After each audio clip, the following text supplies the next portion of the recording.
விக்னேஸ்வரா போற்றி. ஓம் நவக்கரநார்களே போற்றி. கும்பராசினியர்களுக்கு வணக்கம். கும்பராசி காலப்புரட்சி சக்கரத்தின் 11ஆம் இடம் லாபஸ்தானம். லாபம்னாலே கும்ப தான். மூல திரிகோண ஆட்சி வீடு. ஒருத்தங்க ராசி கட்டத்தில் கும்ப வளர்த்தவங்க நல்ல லாபமாக இருப்பாங்க. சரியா நேர்களே, வெகுஜன தொடர்பில் சிறப்பாக இருப்பாங்க. மக்கள் ஆதரவு பெற்றவங்களாக இருப்பாங்க. மக்கள் தலைவனாக இருப்பாங்க. 10 பேர்கிட்ட சொன்னால் தெரியும் கும்பராசியில் பிறந்தவங்கள. அப்பேற்பட்ட பெருமைக்கு சொந்தக்கார ராசி கும்பராசி. நம்ம ஏன் பிறந்தோம்? நாட்டை திருத்த தானே பிறந்திருக்கோம். நாட்டு மக்களுக்காக தான் பிறந்திருக்கோம். நாடு என்ன செய்தது உனக்கு என்ற கேள்வி உனக்கு எதற்கு? நீ என்ன செய்த அதற்கு என்று கேட்டால் நன்மை உனக்கு அப்படின்னு சொன்ன மாதிரி கும்பராசினியர்கள் வீட்டுக்காக பிறக்கலை, நாட்டுக்காக தான் பிறந்திருக்காங்க. பொது காரியத்தில் தன்னை ஈடுபடுத்திக்கிறவாங்க, ஐக்கியமாயிருவாங்க. சரியா, ஒரு இன்டகிரேஷன் உள்ள பீப்புள்ஸ் எதுலையுமே மெர்ஜாகி தன்னை ஈடுபடுத்திட்டு நல்ல வழி பண்ணுவாங்க. ஏன்னா சனி பகவான் மூல திரிகோண ஆட்சி விட அல்லவா. தனக்குன்னு வாழாமல் பிறருக்காக வாழ்கிறவர்கள் கும்பராசினியர்கள். ஓகே நேர்களே, கும்பராசிக்கு குலதெய்வத்தை பற்றி பேச போகிறோம். குலதெய்வங்கிறது ரொம்ப முக்கியம். குலதெய்வ வழிபாடு கும்பராசிக்கு எப்படின்னு பார்க்க போகிறோம். கும்பராசி பொதுவாகவே ஈஸ்வரனுடைய அருள் பெற்ற ராசி தான், சிவனுடைய அருள் பெற்ற ராசி தான். நட்சத்திரங்கள் எடுத்தாலுமே அந்த அம்சம் இருக்கும். அவிட்டம் அங்கார பகவானுடைய நட்சத்திரம், சதயம் ராகுவின் நட்சத்திரம். ராகுனா யார்? ராகுங்கிறது சிவன் கலையில் இருக்கிற, சிவன் கழுத்தில் இருக்கிற பாம்பு தான். வாசுகி தான் ராகுவாக இருக்குது. வாசுகி பாம்பு தான் 2ஆக பிரிஞ்சு ராகுவோட சேர்ந்துருக்கு. அது ராகுங்கிறது ஒரு அரக்கன். அவருடைய இயற்பெயர் சுவர்பானு. இந்த சதய நட்சத்திரம் இருக்கே, அந்த நட்சத்திரத்துடைய கதையை பார்த்தோம்னா, அந்த நட்சத்திர நாதன் ராகு சுவர்பானுன்னு ஒரு அரக்கன். அவர் திருப்பால் கடலை களையும் போது அன்னவிசையில் உள்ளே போய் வேஷம் போட்டு உள்ளே போய் ஒரு மாறு வேஷத்தில் சில காரியங்கள்லாம் நடந்துச்சு. அப்போ அங்கே திருப்பால் கடலை களையிறதுக்கு வாசுகி பாம்பை தான் யூஸ் பண்ணியிருக்கிறாங்க. அந்த பாம்பு என்ன விஷத்தை கக்கிட்டு அது இறந்துருச்சு. இறந்து 2 துண்டாக போயிடுச்சு. அந்த 2 துண்டான பாம்புகளை இவருடைய உடல் சேர்ந்துருச்சு. அதாவது ராகு சுவர்பானு என்ன பண்ணாருன்னா, வேஷம் போட்டு போய் அந்த தேவமரத்தை குடிச்சிட்டாங்க. அரக்கன் தேவர் வேஷம் போட்டு அந்த தேவமரத்தை குடிச்சதுனால சகாவேரம் பட்டுட்டார். இதை சூரியனும் சந்திரனும் காட்டி கொடுத்ததுனால மகாவிஷ்ணு தான் சக்கராயத்தால் சுவர்பானு தலையை வெட்டிட்டார். அதாவது ராகுவா இதுக்கு முன்னாடி இந்த சுவர்பானு தலை வெட்டினதுனால அந்த அரக்கன் 2 துண்டாக போயிட்டான். தலை ஒரு பக்கம், உடல் ஒரு பக்கம். அந்த உடலும் தலையும் சேர்ந்த அமைப்பு தான் அந்த பாம்போட போய் சேர்ந்துக்கிருச்சு அது. சரி, ஏன்னா ஏற்கனவே எங்கள் பாம்பு செத்து கிடந்திருக்கு. அதுதான் அந்த ஆழகால விஷத்தை கக்கிட்டு இறந்துருச்சு. அந்த ஆழகால விஷத்தை தான் சிவன் குடித்தார். அதனால தான் அவர் நீலகண்டன் பேர். ஸோ ராகு என்ற கிரகம் உருவாவதற்கு சிவன் ஒரு முக்கியமான காரணமாக இருக்கிறாரு. விஷ்ணு ஒரு முக்கியமான காரணமாக இருக்கிறாரு. பெருமாள் தண்டிச்சார். சிவன் ஆதரவு குறை நீட்டினார். ராகுக்கு ஆதரவு குறை நீட்டி ராகு ஒரு கிரகமாக அறிவித்தார். ஓகே நேர்களே, ஒரு சிம்பிளுக்காக தான் சொன்னேன். போர் அடிக்கலையில் உங்களுக்கு, அதனால சுருக்கமாக சொன்னேன். இதை நீட்டி முழங்கினோம்னா பெரிய கதை. அதனால் அந்த கதைக்குள்ளெலாம் போக வேண்டாம். அந்த சதய நட்சத்திரத்துக்கும் சிவனுக்கும் உள்ள ரிலேஷன்ஷிப்புக்காக தான் இந்த கதையை சொன்னேன். அதனால் சிவபெருமான் கழுத்தில் இருக்கிற அந்த வாசுகி பாம்பு தான் ராகுவின் உடல். சரியா, ரைட்டு. கேதுவுக்கும் அப்படித்தான். அங்கே பாம்பின் தலை, இங்கே பாம்பின் உடல் அப்படின்னு பிரித்து வச்சுக்கணும். கேது பாம்பு தலையில் இருக்கும், ராகு பாம்பு உடம்புல இருக்கும். ரெண்டுமே ஒன்று தான். ஒரு அரக்கன் தான் 2ஆக பிரிஞ்சிருக்கிறான். ராகு எதுவாக பிரிஞ்சிருக்கிறான் அந்த பாம்பு உடம்போடு சம்மந்தப்பட்டு. ரைட் நேர்களே, அப்படி பார்க்கும்போது சதய நட்சத்திரமும் சிவபெருமான் அம்சப்பட்ட நட்சத்திரம் தான்.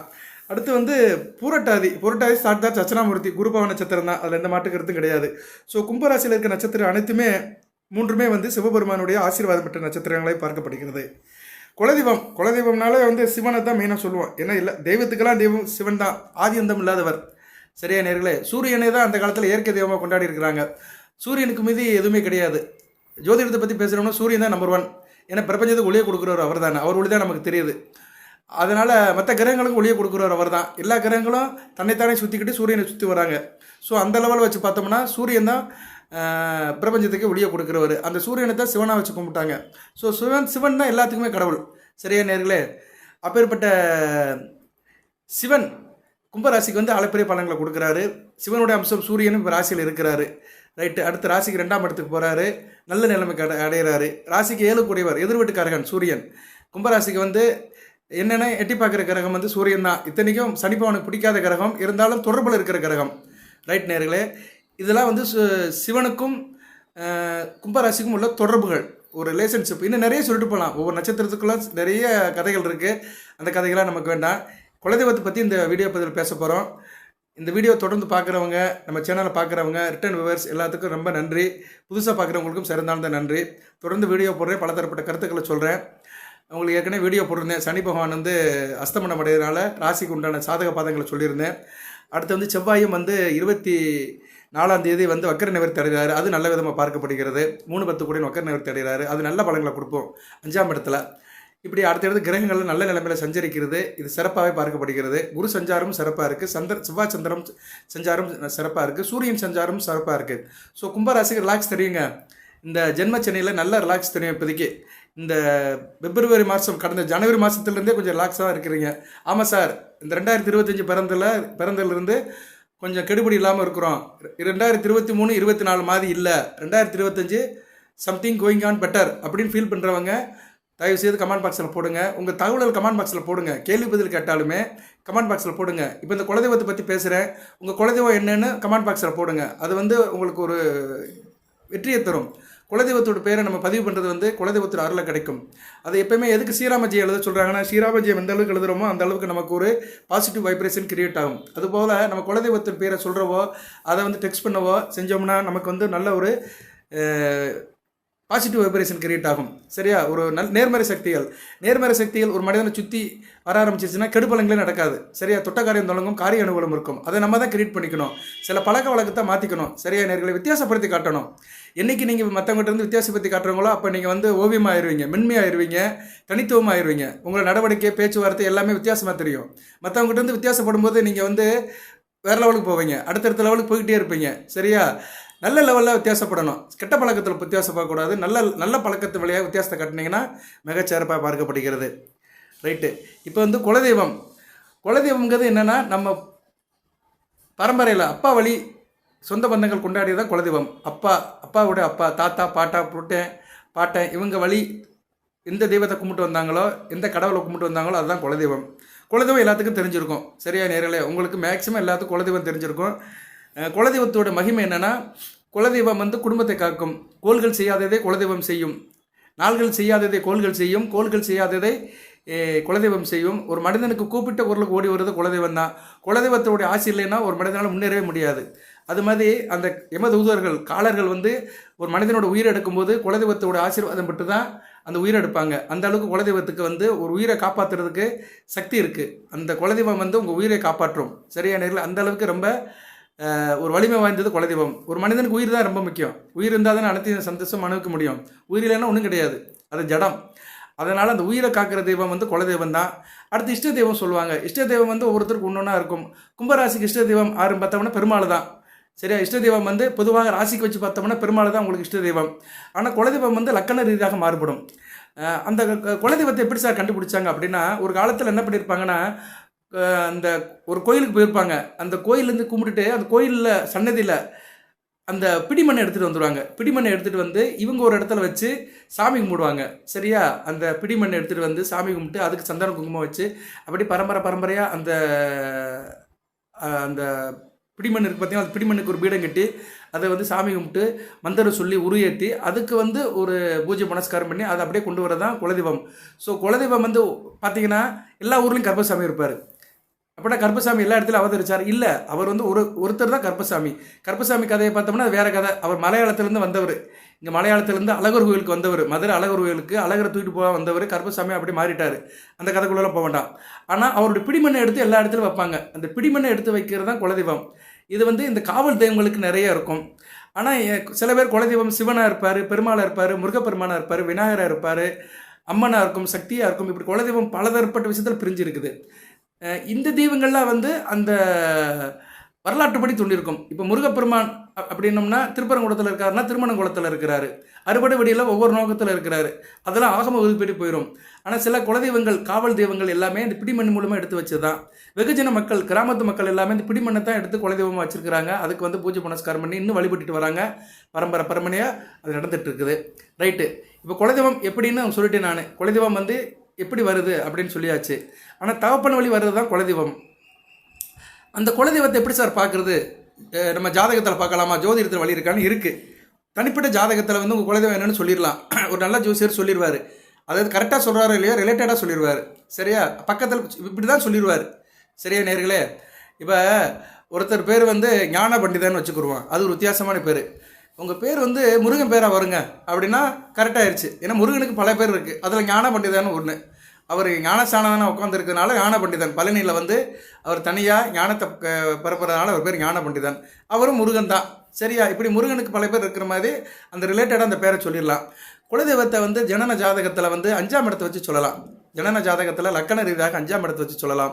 5க்கு 5ஆம் இடம் 9ஆம் இடத்தை வச்சு சொல்லலாம். 9ஆம் இடம் இஷ்ட தெய்வத்தை குறிக்கும். ஏன்னா 9ஆம் இடம் வாழுங்காலத்தில் நம்ம எந்த தெய்வத்தை கும்பிடுறோமோ அந்த தெய்வம் நமக்கு அனுக்கிரம் பண்ணி வாழ்க்கையில் சகல விதமான பாக்கியங்களை கொடுக்கும். 5ஆம் இடம் பூர்வ புண்ணியத்தை குறிக்கும். தாப்பன் வழி, அதுக்கு முன்னாடி உள்ள வழியில் உள்ள செய்த பாவ புண்ணியங்களை குறிக்கும். கர்ம பலனுக்கு ஏற்ற பலனை கொடுக்குற இடம் 5ஆம் இடம் பஞ்சமஸ்தானம். ஒரு ஜாதகத்தில் 5ஆம் இடம் வளர்த்தவங்க வந்து வாழ்க்கையில் பெரிய லெவலுக்கு ரீச் ஆயிடுவாங்க. ஓகே, 5ஆம் இடத்தை பார்த்தே சொல்லிடலாம் இவரோட ஹிஸ்ட்ரி என்னன்னு சொல்லிடலாம். நான்லாம் ஜாதகம் டெய்லி பார்க்குறேன். நிறைய ஜாதகம் பார்க்கும்போதே அந்த 5ஆம் இடத்தை பார்த்தா தெரிஞ்சு போயிடும். அதுபோல் 5ஆம் இடம் புத்திரஸ்தானம். ஒருத்தனுக்கு வந்து ஆண் வரிசை கொடுக்குறது புத்திரஸ்தானம் தான். குலதெய்வத்தோட வழிபாடு என்ன?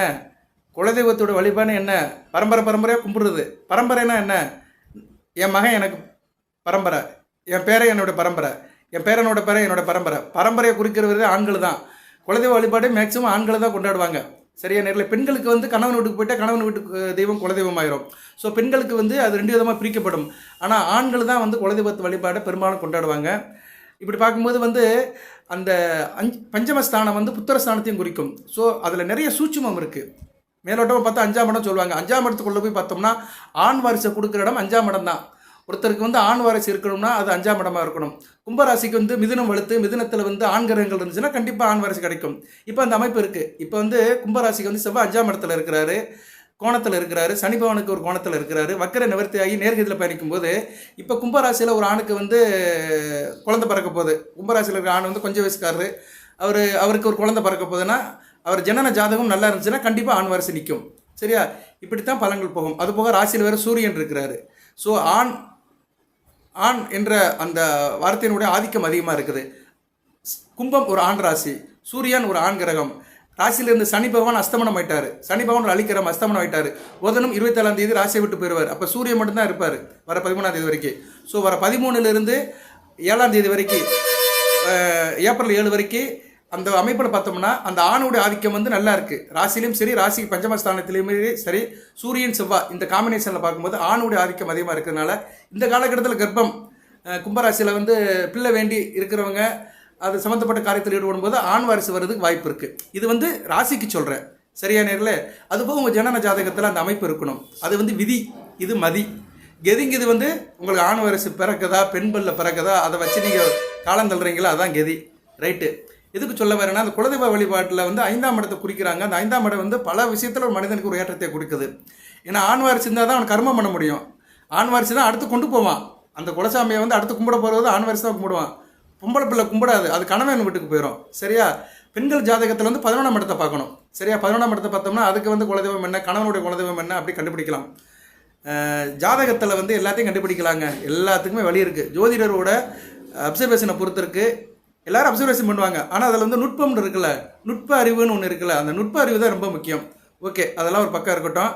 இப்போ வந்து நம்ம வந்து 5ஆம் இடத்துல பார்த்து நம்ம குலதெய்வத்தை கண்டுபிடிக்கலாம். சரி சார், லக்கணத்துக்கு 5ஆம் இடத்தை வச்சு பார்க்கலாம் சொல்கிறீங்களே. அப்படி பார்க்கும்போது இப்போ நீங்கள் வந்து மேச லக்கணத்தில் பிறந்திருக்கிறீங்க. கும்பராசி மேச லக்கணத்தில் பிறந்திருந்தீங்கன்னா சிம்மம், மேசம், தனுசு இது 3மே வந்து நெருப்பு ராசி. அடுத்து வந்து ரிஷபம், கன்னி, மகரம் இதெல்லாம் நிலராசி. கடகம், விருச்சிகம், மீனம் இதெல்லாம் நீர் ராசி. துலாம், மிதுனம், உங்கள் ராசி கும்பம் இது 3ம் வந்து காற்று ராசி. இப்போ வந்து லக்கண ரீதியாக 5ஆம் இடத்துல கிரகங்கள் இருந்தால் எந்த தெய்வம் குலதெய்வம் அப்படின்னு சொல்லிடலாம். அது எப்படி சார் சொல்ல முடியும் அப்படின்னா, நான் ஏற்கனவே சொல்லிட்டேன். நெருப்பு ராசி என்ன, நீர் ராசி என்ன, நிலராசி என்ன, காற்று ராசி என்னன்னு. உங்கள் ராசி காற்று ராசி தான். கும்பராசி வந்து காற்று ராசி தான். இப்போ வந்து நெருப்பு ராசியில் கிரகங்கள் இருந்துச்சுன்னா அதுக்குண்டான தெய்வங்கள், ஆனால் கிரகங்களை வச்சு தான் தெய்வங்கள் கண்டுபிடிக்க முடியும் குலதெய்வத்தை. நெருப்பு ராசியில் கிரகங்கள் இருந்துச்சுன்னா அது உண்டான தெய்வங்கள் வந்து மலைப்பாங்கான இடத்துல இருக்கும். சரியா? அது இருக்கிற இடத்த சுற்றி மலையில் இருக்கும், மலை இருக்கும், இல்லைன்னா மலையில் இருக்கும் அந்த தெய்வம். இப்போ உங்களுக்கு வந்து உதாரணத்துக்கு சொல்கிறேன். நீங்கள் மேச லக்கணத்தில் பிறந்திருக்கிறீங்க. 5ஆம் இடம் சிம்மத்தில் வந்து சிவன் இருக்கிறாரு வச்சுக்கோங்களேன். அவர் மலையில் தான் இருப்பார், இல்லைன்னா அந்த கோயில் இருக்கிற இடத்த சுற்றி மலை இருக்கும். இப்படி தான் சொல்ல முடியும். சரியா? அந்த இருக்கிற இடத்துக்கு ஒரு அடையாளம், ஒரு அந்த லொக்கேஷனுக்கு வந்து ஒரு சின்ன ஒரு இது கொடுக்கறது, அட்ரஸ் கொடுக்கறது. அது மாதிரி நிலராசி ரிஷபம், கன்னி, மகரம் இந்த இடத்துல வந்து இது வந்து 5ஆம் இடமாகி லக்கணத்துக்கு 5ஆம் இடமாகி அங்கே கிரகங்கள் இருந்துச்சுன்னா அது நிலம் சம்மந்தப்பட்ட இடத்துல இருக்கும், நிலம் வயல் சம்மந்தப்பட்ட இடத்துல இருக்கும். அந்த காலத்தில் வயக்காடு நிறையா இருந்திருக்கு, விவசாயம் நல்லா பண்ணியிருக்கிறாங்க, வயல் நிறையா இருந்திருக்கு, வயல் வெளிகள் நிறையா இருந்திருக்கு. அது மாதிரி வயல் வெளிகளை அந்த தெய்வம் இருந்திருக்கும், குலதெய்வம் இருந்திருக்கும். அடுத்து வந்து கடகம் விருச்சிகம் மீனம், இதெல்லாம் நீர்நிலைகள் சம்மந்தப்பட்ட இடங்கள். இந்த இடத்துல கடகம் விருச்சிகம் மீனம் ராசி லக்கணத்துக்கு 5ஆம் இடமாகி அங்கே கிரகம் இருந்துச்சுன்னா அந்த தெய்வம் அந்த கிரகம் காட்டுகிற தெய்வம் வந்து நீர்நிலைகள் சம்மந்தப்பட்ட இடத்துல அந்த குலதெய்வம் இருந்திருக்கும். நீர்நிலையெல்லாம் என்ன, ஆறு, குளம், கம்மா, கடல் பக்கம் இப்படின்னு சொல்லிக்கலாம். ரைட்டு. அடுத்து வந்து காற்று ராசி மிதுனம், துலாம், கும்பம், இது 5ஆம் இடமாகி. அப்படின்னா என்ன அர்த்தம்னா, இப்போ நீங்கள் வந்து கும்பராசி துலா லக்கணத்தில் பிறந்திருக்கிறீங்க, ராசியில் ஒரு கிரகம் இருக்குது, ராசியில் சந்திரன் தான் இருப்பார், கண்டிப்பாக ராசியில் சந்திரன் இருந்தால் தான் அது ராசி. துலா லக்கணம் காற்று ராசி, கும்பராசி காற்று ராசி தான். ஸோ 5ஆம் இடம் சந்திரன் இருந்தார்னா அந்த சந்திரன் எந்த தெய்வத்தை குறிப்பார்னா பெண் தெய்வத்தை குறிப்பார் அந்த வேத ஜோதிடத்தின்படி. அப்போ வந்து காற்று ராசின்னா எப்படின்னா, அந்த இடத்துல அதிகமாக காற்று அடிக்கும், அந்த குலதெய்வம் இருக்கிற இடத்துல வந்து காற்று அடிக்கும், புழுதி இருக்கும், புழுதி காற்று அதிகமாக எடுக்கும். இந்த விண்டு மில்லாம் வச்சுருக்காங்க பார்த்தீங்களா, அதெல்லாம் காற்று எந்த இடத்துல அதிகமாக இருக்கோ, காற்றின் தாக்கம் அழுத்தம் எந்த இடத்துல அதிகமாக இருக்கோ அந்த இடத்துல விண்டு மில்லாம் வைப்பாங்க. அது மாதிரி இடத்துல தான் வைப்பாங்க. காற்றோட்டம் அதிகமான உள்ள இடமா தான் அந்த தெய்வங்கள் இருக்கும். ஸோ இப்படி ராசிகளை வச்சும் குலதெய்வம் வந்து எந்த இடத்துல இருக்குன்னு சொல்லிடலாம், அதோடைய லொக்கேஷனை சொல்லலாம். அது என்ன தெய்வம் அப்படின்னு சொல்கிறதுக்கு சில இது இருக்குது, அதை வந்து இப்போ நான் சொல்கிறேன்.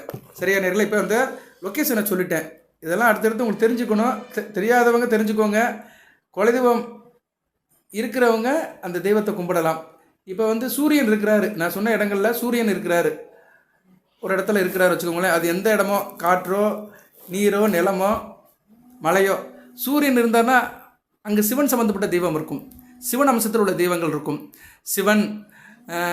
சிவனுடைய அம்சங்கள் உள்ள தெய்வங்கள் இருக்கும். சரியா நேரில் சிவனுடைய அம்சம் நிறையா இருக்குது. காலபைரவர், அக்கினி பரமேஸ்வரர், வீரபத்திர சுவாமிகள், இப்படி நிறைய சிவனுடைய அம்சம் நிறைய சாமிகள் இருக்குது. அந்த சாமிகள் தான் குலதெய்வமாக இருக்கும். அடுத்து சந்திரன் இருக்கிறாருன்னா சக்தி வாய்ந்த அம்மன் இருக்கும். சரியா, சக்தி வடிவான அம்மன் இருக்கும், அம்மன் அம்பிகை குலதெய்வமாக இருக்கும். செவ்வாய் இருந்தாருன்னா முருகப்பெருமான், சாட்சாத் முருகப்பெருமானுடைய அம்சம் சக்தி வடிவமான அம்மன் இருக்கும். சரியா, ஏன்னா சக்தி தான் முருகனுக்கு வேலை கொடுத்துச்சு. ஸோ 5ஆம் இடத்துல செவ்வாய் இருந்தாருன்னா முருகன் அம்சம் உள்ள கிரகங்களும் அம்மன் வடிவமான சாமிகளும் இருக்கும். புதன் இருக்கிறாரு, புதன்னா பெருமாள் தான், பெருமாள் சம்மந்தப்பட்ட கிரகங்கள். பெருமாள் 10 அவதாரம் எடுத்திருக்காரு, அந்த 10 அவதாரத்தில் எத்தனையோ தெய்வங்கள் இருக்குது. அந்த தெய்வங்கள் இருக்கலாம், ராமர் கோயில் இருக்கலாம், பரசுராமர் கோயில் இருக்கலாம், அப்புறம் வந்து எத்தனையோ பெருமாள் இருக்கிறாங்க இன்றைக்கி. சரியா, பெருமாள்லாம் ஏகப்பட்ட பெருமாள். இப்போ மதுரை எடுத்துகிட்டோம்னா மதுரையில் ஏகப்பட்ட பெருமாள் கோயில் இருக்குது. தல்லாகுளம் பெருமாள் இருக்குது, கூடலர பெருமாள், அழகர் கோயில் பெருமாள், நம்மாழ்வார், மதன கோயில் பெருமாள், இப்படியே 10-15 பெருமாள் கோயில் மதுரை சுக்குள்ளேயே இருக்குது. அதே மாதிரி சென்னையிலே நிறைய ஏகப்பட்ட பெருமாள் கோயில் இருக்குது. ஸோ இது மாதிரி பெருமாள்கள் வந்து குலதெய்வமாக இருக்கும் 5ஆம் இடத்துல புதன் இருக்கிறவங்களுக்கு. அடுத்து குரு பகவான் இருக்கிறாரு. குரு பகவான் இருந்தாருன்னா அவங்களாம் வந்து எப்படின்னா மகான்கள் வாழ்ந்து மறைந்தவர்கள், நல்லபடியாக வாழ்ந்து இருந்தவர்கள் வந்து குலதெய்வமாக இருப்பாங்க. சித்தர்கள், மகான்கள், இதெல்லாம் இவங்கெல்லாம் வந்து குலதெய்வமாக இருப்பாங்க. நிறையா பேர் இருக்காங்க இன்றைக்கி. ஆன்மீக மடம், அங்கே உள்ள சாமிகள்லாம் குலதெய்வமாக இருப்பாங்க, அவங்க வச்சு கும்பிடுவாங்க. நாராயண குருன்னு சொல்கிறாங்க, அவரெல்லாம் சில பேர் குலதெய்வமாக இருக்கிறாரு. இப்படி நிறைய சுவாமிகள்லாம் வந்து நம்ம காலத்தில், நம்ம ஒரு 200 ஆண்டுகளுக்கு முன்னே 300 ஆண்டுகளுக்கு முன்னாடி அவங்க வந்து மகானாக வாழ்ந்து அவங்க வந்து ஜீவசமாதி ஆகியிருப்பாங்க. அந்த ஜீவசமாதி சம்மந்தப்பட்ட இடங்கள்லாம் சொல்லலாம். குருனால என்ன, குருமார்கள் தான், குருமார்கள் வாழ்ந்து மறைந்த இடங்கள் தான் வந்து அந்த இதாக சொல்ல முடியும். இந்த கோட்டூர் குருசாமின்னு சொல்லுவாங்க, இங்கிட்ட இருக்க கோயில்பட்டு பக்கத்தில், அது வந்து ஒரு ஜீவசமாதி தான். சரி, அது மாதிரி இடங்கள்லாம் குலசாமிக்கு சொல்லலாம். இந்த குரு ஆதிக்கத்தில் இருக்கிறவங்க, 5ஆம் இடத்துல குரு இருக்கிறவங்க. அடுத்து சுக்கரன் இருந்தாருன்னா மகாலட்சுமி தான், பெண் தெய்வங்கள், மகாலட்சுமி வடிவமான பெண் தெய்வங்கள் அது நிறையா இருக்குது. சரியா, பெருமாள் சம்மந்தப்பட்ட தெய்வங்களும் பெண் தெய்வங்களும் நிறைய சுக்கரன் இருந்தால் சொல்லலாம். சனி பகவான் இருக்கிறாரு 5ஆம் இடத்துல. 5ஆம் இடத்துல சனி பகவான் இருந்தாருன்னா ஐயப்பன் தான், ஐயப்பன், சாஸ்தா, கருப்பசாமி, இப்படி நிறைய சொல்லலாம். காவல் தெய்வங்கள் நிறைய, இந்த அருவாளை தூக்கி நிற்கிறதுல அதெல்லாம் வந்து குதிரை மேலே வர்றது எல்லாமே வந்து சனி பகவான் அம்சமுள்ள காவல் தெய்வங்கள். அடுத்து வந்து ராகு பகவான் இருக்கிறாரு. ராகு வந்து பத்திரகாளியோட அம்சம்தான். ராகு பகவான் 5ஆம் இடத்துல இருந்தாருன்னா உக்கிரமான தெய்வங்கள், பத்திரகாளி, ரணகாளி, ருணகாளி, வண்டிமகாளி, இப்படி நிறைய காளியம்மன் இருக்குது. சரியா, மாசாணி அம்மன், இப்படி சொல்கிறோம் பார்த்தீங்களா. இந்த மாதிரி அம்மன்கள்லாம் வந்து ராகு பகவான் 5ஆம் இடத்துல இருக்கிறவங்களுக்கு குலதெய்வமாக இருக்கிறதுக்கு வாய்ப்புகள் கூடுதலாக இருக்குது. கேது இருக்கிறாரு. கேது இருந்தாருன்னா பீடங்கள் தான் இருக்கும். சில குலதெய்வங்கள் பார்த்தோம்னா வெட்ட வெளியில் இருக்கும், அங்கே பீடம் மட்டும்தான் இருக்கும், மேலே கூரையெல்லாம் இருக்காது, சும்மா ஓப்பன் ஸ்பேஸில் தான் இருக்கும். அங்கே போய் விளக்கு வைப்பாங்க, சூடம் கொளுத்துவாங்க, சாமி கும்பிடுவாங்க, பொங்கச்சோறு வச்சுட்டு வெளியே வந்துடுவாங்க. அது மாதிரி அமைப்பில் உள்ள தெய்வங்கள் காவல் தெய்வங்கள். அந்த ஊரில் யாராச்சும் வாழ்ந்திருப்பார், ஊருக்கு தலையாராக இருந்திருப்பார், நல்ல மனுஷனாக இருந்து செத்து போயிருப்பார், அவரை அடக்கம் பண்ணி அதை வந்து கோயிலாக்கிடுவாங்க. சரியா? அது வந்து ஒரு 4 தலைமுறைக்கு முன்னாடி நடந்திருக்கும், ஒரு 150 வருஷத்துக்கு முன்னாடி நடந்திருக்கும். அவங்க வம்சாவளியில் அவர் கும்பிட்டு வருவாங்க. சரியா? அது வந்து அவர் ஊருக்கு வந்து ஒரு காவல்காரனாக முக்கியமான ஆளாக இருந்திருப்பார். அவரை நல்ல மனுஷனாக வாழ்ந்திருப்பார். வாழும் காலத்தில் நல்ல மனுஷனாக வாழ்ந்து அப்படியே ஒரு தெய்வத்துக்கு நிகராக வாழ்ந்துட்டு போயிருப்பார். அவர் தெய்வமாகி பூசிக்க ஆரம்பிச்சிருவாங்க அவரோட வம்சாவளிகள். அப்படிப்பட்ட தெய்வம் இருக்கிற இடங்கள் வந்து அந்த ஊருக்கு வெளிப்புறத்தில் இருக்கும். அப்படி யாருக்கு இருக்கும்னா 5ஆம் இடத்துல கேது இருக்கிறவங்களுக்கு அப்படிப்பட்ட தெய்வங்கள் வந்து குலதெய்வங்களாக இருக்கும். ஓகே நேரில் இதெல்லாம் ரெஃபரன்ஸ் தான், இப்படியும் இருக்கலாம் அப்படின்னு சொல்கிறோம். பட் அதுக்கு ஆதாரங்கள் நிறையா இருக்குது. மேக்ஸிமம் வந்து இது வந்து ரிலேட்டடாக தான் இருக்கும். ஓகே சார், இப்படியே பார்த்தோம்னா குலதெய்வம் வந்து இப்படின்னு கண்டுபிடிச்சிடலாம். சரி சார், எனக்கு குலதெய்வம் ஒன்றும் தெரியல, ஜாதகத்திலையும் பார்க்க முடியல, யாரும் சொல்லலை, எங்கள் தாத்தனும் சொல்லலை, எங்கள் அப்பனும் சொல்லலை, ஒரு பேரும் சொல்லலை. நான் குலதெய்வத்தை எப்படி கண்டுபிடிக்கணும்னா வீட்டில் இருந்த பார்த்து குலதெய்வத்தை கண்டுபிடிக்கலாம். என்ன செய்யலாம்னா வீட்டில் காமாட்சி விளக்கு வச்சு கும்பிடுங்க. காமாட்சி விளக்கு வச்சு வெள்ளி செவ்வாய்க்கு வந்து இறை விட்டுட்டு போகும்போது காமாட்சி விளக்கு வச்சு இழுப்பு எண்ணெய், வேப்ப எண்ணெய், விளக்கெண்ணெய், இது 3ல் ஏதோ ஒரு எண்ணெயை ஊற்றி கும்பிடுங்க.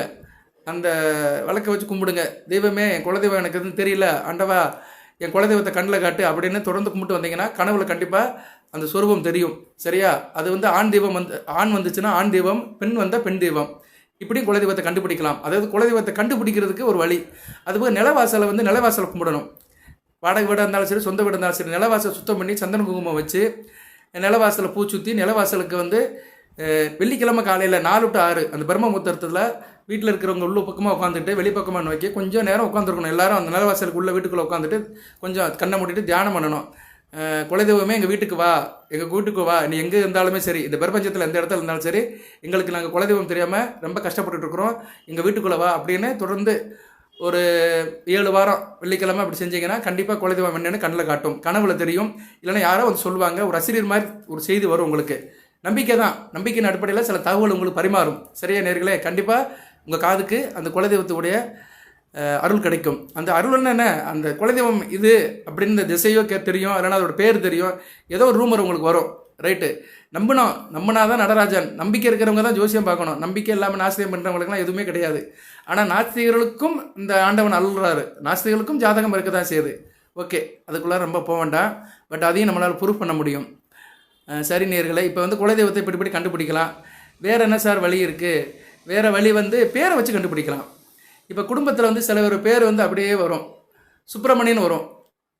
நம்ம பெரியப்பா பேர் சுப்பிரமணியனாக இருக்கும், தாத்தா பேர் சுப்பிரமணியனாக இருக்கும், அவருடைய அப்பா பேர் சுப்பிரமணியனாக இருக்கும், பெரியப்பா பிள்ளைகள் யாரோ சுப்பிரமணியன் வச்சுருப்பாங்க. இப்படி சுப்பிரமணியன் பேர் வந்து வகையறால நிறையா இருக்கும். அப்போ முருகன் தான் நம்ம குலதெய்வம் கண்டுபிடிச்சிடலாம். ஏன்னா அந்த காலத்தில் அந்த பேரை வச்சுக்கிறாங்கன்னா குலசாமி பேரை தான் மேக்ஸிமம் வைப்பாங்க. அதோட சேர்த்து கொஞ்சம் ஜோடனை பண்ணி வைப்பாங்க. அதோட மெஜாரிட்டி எடுத்துக்கிட்டோம்னா அந்த சாமி பேரை கண்டுபிடிச்சிடலாம். ஸோ இந்த பரம்பரையாக குடும்பத்தில் உள்ள பேர்களை வச்சும் குலதெய்வத்தை கண்டுபிடிக்கலாம். சரி, எப்படியோ குலதெய்வத்தை கண்டுபிடிச்சிடலாம். சில பேருக்கு கண்டே பிடிக்க முடியாது, குலதெய்வம் என்னன்னே தெரியாது. எந்த வழியில் கண்டுபிடிக்க முடியலாம், அவங்க ஒன்றும் செய்யலாம், பெருமாளை குலதெய்வமாக கொண்டாடலாம். பெருமாள் இருக்கிறாரில்ல, உலகளந்த பெருமாள் லட்சுமி நாராயணன் பெருமாளை வந்து குலதெய்வமாக கொண்டாடலாம். சனிக்கிழமை பெருமாள் கோயிலை கும்பிடுறது வந்து இவங்களுக்கு ரொம்ப சிறப்பு. ரைட் சார், இப்படிலாம் குலதெய்வத்தை பற்றி நிறைய இது இருக்குது. குலதெய்வம் சில பேருக்கு வந்து கைவிட்டுரும், அதுவும் இருக்குது. என்ன தான் குலதெய்வத்தை கும்பிட்டாலுமே சில பேருக்கு வந்து குலதெய்வத்தோட அருள் கிடைக்காது, கஷ்டப்பட்டுட்டு இருப்பாங்க. சரியா? அப்படி யாருக்கு சார் இருக்கும்? அப்படி பார்த்தோம்னா ஜாதக புத்தகத்தில் ராசி கட்டத்தில் பார்த்தோம்னா அது தெரிஞ்சு போயிடும். இப்போ நீங்கள் கும்பராசி, உங்கள் ராசிக்கு 8ஆம் இடம் கண்ணியில் வந்து சனி பகவான் இருந்தாருன்னா குலதெய்வத்தோட அருள் கிடைக்காது. அதுபோல் உங்கள் ராசியில் சூரியன், சந்திரன், புதன் இவங்க 3 பேர் இருக்கக்கூடாது. சரியா? இப்போ புதன், சூரியன், சந்திரன் இருக்கிறாங்க. நல்ல வேளை சனி பகவான் இருக்கிறாரு, ராசியில் இருக்கனால பிரச்சனை இல்லை. சனி பகவான் இல்லாமல் சூரியன், புதன், சந்திரன் இருப்பாங்க உங்கள் ராசியில். வர்ற அமாவாசை அன்னைக்கு இருப்பாங்க, அந்த சிவராத்திரிக்கு மறுநாளும் முதல் நாளும் இருப்பாங்க. சரியா? அப்படி ஒரு அமைப்பில் வரும்போது கும்பராசிக்கு வந்து குலதெய்வத்தோட அருள் கிடைக்காது. அதாவது சனி பகவான் இப்போ ராசியில் இருக்கிறனால காம்பன்சேஷன் ஆகிரும். ஆனால் சில நேரங்கள் அப்படி வரும். உங்கள் ராசிக்கு 8ஆம் இடத்துல சனி பகவான் இருந்து உங்கள் ராசியில் சந்திரன் கண்டிப்பாக இருப்பார். அந்நேரம் சூரியனும் புதனும் இருந்தாங்கன்னா அப்படி ஒரு அமைப்பில் வரும்போது அந்த நேரத்தில் பிறந்தவர்களுக்கு வந்து குலதெய்வோட அமைப்பு இருக்காது. கும்பராசியில் பிறந்தவங்களுக்கு அவங்களுக்கு குலதெய்வம் வந்து அந்த அளவுக்கு அருள் கொடுக்காது, சித்தி கொடுக்காது. இந்த அமைப்பு இருக்குது. இவங்களாம் நல்லா கும்பிடணும். சரியா? குலதெய்வத்தை நல்லா கும்பிடணும், குலதெய்வத்துக்கு அடுத்த தூரம் போயிட்டு வரணும், பூஜை புனஸ்காரம் பண்ணணும், இந்த காரியங்கள்லாம் பண்ணணும். ரைட் சார், இப்போ குலதெய்வத்தை பற்றி ஓரளவு கண்டுபிடிச்சாச்சு. குலதெய்வம்னா என்ன, அது எங்கே இருக்கும், எப்படி இருக்கும், யார் குலதெய்வம், அதோடைய அருள் கிடைக்குமா கிடைக்காதா, எப்படி கண்டுபிடிக்கிறது, இப்படி பல வகைகளில் சொல்லியிருக்கேன். இன்னும் நிறைய இருக்குது, எனக்கு தெரிஞ்சதை சொல்லியிருக்கிறேன். தெரியாதது எவ்வளவோ, கற்றது கையளவு, கல்லாதது கடல் அளவு ரைட்டு. அடுத்து வந்தோம்னா, இப்போ குலதெய்வத்தை எப்படி சார் வழிபாடு பண்ணுறது? ஒரே நாள் இருக்குது, எப்போ வேணாலும் வழிபாடு பண்ணலாம். உங்கள் ஜென்ம நட்சத்திரத்து அன்றைக்கி குலதெய்வம் கோயிலுக்கு போகலாம். அதுபோக சிவனுக்கு உகந்த நாள் அன்றைக்கி குலதெய்வத்துக்கு போகலாம். பிரதோஷத்து அன்றைக்கி குலதெய்வ வழிபாடு வச்சுக்கலாம். சிவராத்திரி அன்றைக்கி வச்சுக்கலாம். மாதம் சிவராத்திரி வரும், சரியா? 2 சிவராத்திரி வரும், அன்றைக்கி குலதெய்வத்தை போய் கொண்டாடிக்கலாம்.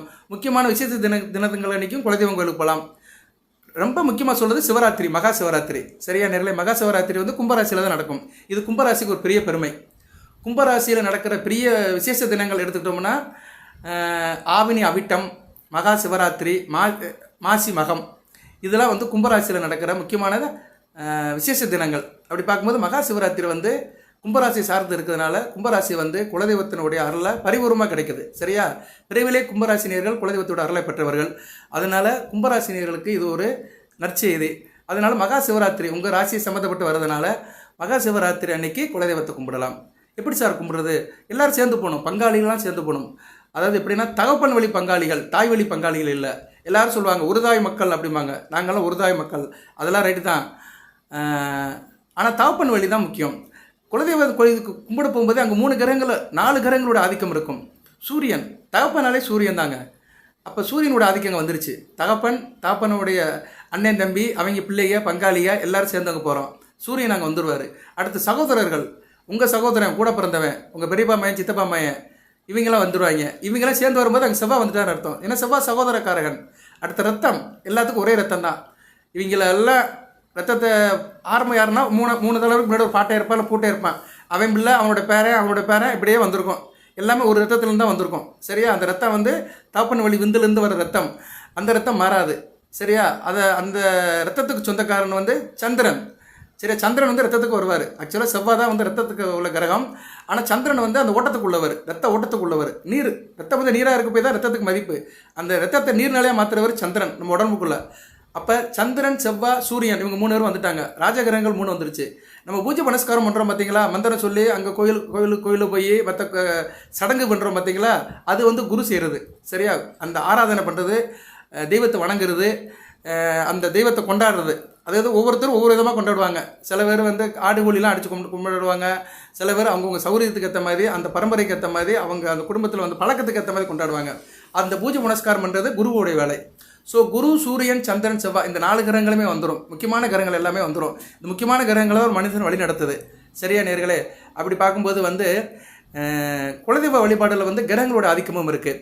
சரி சார், இது ஒரு பக்கம் இருக்குது, நல்ல விசேஷம்தான். கிரகங்கள் ஆதிக்கம் நல்லபடியாக இருக்கும். அன்றைக்கி பாசிட்டிவ் வைப்ரேஷன் கிடைக்கும். அது சிவராத்திரி அன்றைக்கி முக்கியமான ஒரு பாசிட்டிவ் வைப்ரேஷன் கிடைக்கும் உங்களுக்கு. ஏன்னா அன்றைக்கி இந்த பிரபஞ்சத்தில் சில மாற்றம் நடக்குது. உஷ்ணம் இந்த பூமியை நோக்கி வருது. அதிலெல்லாம் ஒரு கதை இருக்குது, சயின்ஸில் ஒரு கதை இருக்குது. அந்த கதையெல்லாம் வேண்டாம், ஏன்னா அதை சொல்லி பிரயோஜனம் இல்லை. நம்ம நம்பி தான் செய்கிறோம். நம்பிக்கை இல்லாதவங்களுக்கு தான் ப்ரூஃப் வேணும். அறிவியல் பூர்வமாக மகா சிவராத்திரியை நிறுவனம் பண்ணியிருக்கிறாங்க, சரியா நேர்களே? அறிவியல் ரீதியாக நிறுவனம் பண்ணதுனால தான் ஈசா மையத்தில் அந்த சிவராத்திரி விழா அவ்வளோ விமர்சையாக கொண்டாடுறது. வெளிநாட்டுக்காரெல்லாம் உட்காடுறான். ஏன்னா அதில் கண்கூட நிரூபிக்கப்பட்டிருக்குது. அந்த அறிவியல் கதைக்குள்ளே நம்ம போக வேண்டாம். ஏன்னா அது இல்லாதவங்களுக்கு தான் நம்ம சொல்லணும். நம்மளாம் நம்புகிறோம், இருக்குன்னு நம்புறவங்களுக்கு எக்ஸ்ப்ளனேஷன் தேவையில்லை. அதுவும் இருக்குது. லூமினார் ஒன்று வரும், சரியா? அதுக்குள்ளே நான் பேச விருப்பப்படலை, ஏன்னா அது சயின்ஸாக போகும். அதையும் நமக்கு தெரியும். இருந்தாலும் சொல்லிட்டு நேரத்தை வீணடிக்க வேண்டாம். இப்போ எதுக்கு சொல்ல வரேன்னா, மகா சிவராத்திரி அறிவுபூர்வமாக ஒத்துக்கப்பட்டதான். உஷ்ணம் அன்றைக்கி உண்டாகுது. அந்த உஷ்ணத்தை கொண்டாடுறதுனால தான் மகா சிவராத்திரி. பனிக்காலம் முடிஞ்சு கோடை காலம் ஸ்டார்ட் ஆயிரும், ரைட்டு? அன்றைக்கி எப்படி சார் நம்ம குலதெய்வத்தை வழிபாடு பண்ணோம்னா, குலதெய்வத்துக்கு சக்கரை பொங்கல் வைக்கணும். சக்கரை பொங்கல் தான் குலதெய்வம் ரொம்ப விருப்பப்படும். சக்கரை பொங்கல் வைக்கணும். குலதெய்வத்துக்கு வஸ்திரம் வாங்கி சாத்தலாம். ஆண் தெய்வம்னா வேட்டி துண்டு, பெண் தெய்வம்னா சேலை வாங்கி சாத்தலாம். அதுபோக நமக்கு சௌரியப்படுறது நேர்த்திக்கடன் எதாக இருந்தாலும் நேர்த்திக்கடனை செலுத்தலாம். நேர்த்திக்கடன் ஒவ்வொருத்தருக்கும் ஒன்று இருக்கும், அதுபடி செலுத்தலாம். ருத்ராட்சம் அணிகிறவங்க அன்றைக்கி அழியலாம். சார் நான் ருத்ராட்சம் போட போகிறேன் அப்படின்னு நினைக்கிறவங்க அன்றைக்கி ருத்ராட்சம் போடலாம். அது சிவன் கோயிலை பொறுத்து சிறப்பு தான், சரியா நேர்களே? ருத்ராட்சம் போடுற அன்றைக்கி ஆனால் நான்வெஜ் சாப்பிடக்கூடாது. ஆனால் ருத்ராட்சம் போடுறவங்க அன்றைக்கி போட்டுக்கலாம். அது உங்கள் சாய்ஸ் தான். ஒரு நல்ல குருக்களை வச்சு உத்திராட்சம் போடுறது போட்டுக்கலாம். இது மாதிரி சில காரியங்களை, நல்ல காரியங்களை, கைங்கரியங்களை அன்றைக்கி பண்ணலாம். கோயில் வழிபாடு பண்ணலாம், சரியா நேர்களே? சிவராத்திரி அன்றைக்கி சில வழிபடுறது மிகச்சிறப்பு. குலதெய்வ வழிபாடு செய்கிறது ரொம்ப சிறப்பு தான். நல்ல விதமாக தான் பார்க்கப்படுகிறது, சரியா நேர்களே? ஏதோ ஓரளவுக்கு குலதெய்வத்தை பற்றி உங்களுக்கு நான் சொல்லியிருக்கிறேன். குலதெய்வத்தை நல்லா கும்பிடுங்க. இந்த 7.5 சனி காலகட்டத்தில் ஜென்மச்சனி இருக்குது, இன்னும் பாதச்சனி வேறு இருக்குது. 2028 வரைக்கும் சனி பவன் ஆதிக்கத்தில் தான் இருப்பீங்க. அவர் இப்போதைக்கு ஒரு நல்ல நிலைமைக்கு போனாலுமே அந்த எஃபெக்ட் இருக்க தான் செய்யும், சரியா? அதோட தாக்கம் இருக்க தான் செய்யும். இந்த குலதெய்வ வழிபாடு பண்ணிட்டீங்கன்னா உங்களுக்கு வந்து மிகச்சிறப்பாக பார்க்கப்படுகிறது. ஏன்னா சிவன் வந்து சனி பகவானும் சிவனுடைய அம்சம் தான், சனீஸ்வரன் சொல்கிறோம். அதனால் அந்த சனீஸ்வரருடைய தாக்கம் வெகுவாக குறையும். அதுக்காக தான் நான் வந்து இந்த வீடியோவை ஒரு வாரத்துக்கு முன்னாடியே போடுறேன். வருகிற 26ஆம் தேதி சிவராத்திரி.